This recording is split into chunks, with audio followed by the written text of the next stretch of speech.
Hi everyone, this is David Ross, Carrollton, Mississippi, Big Sand Custom Calls. We want to talk to you today about running your pot call, how to hold a striker, how to use the striker properly on the call to get the best sound out of the call.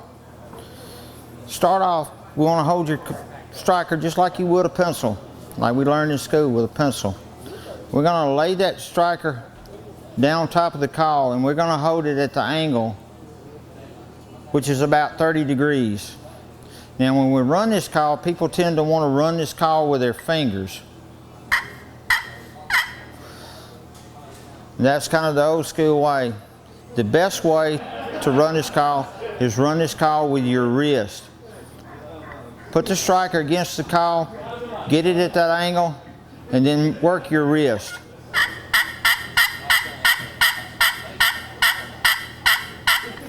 It's easier to keep the rhythm up, a good smooth, steady rhythm, and you never take the tip of that striker off the call, leave it on there.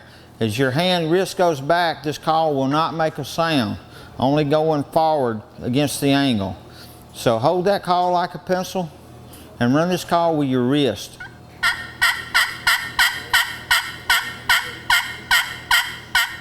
Do that and you'll sound more like a turkey this spring.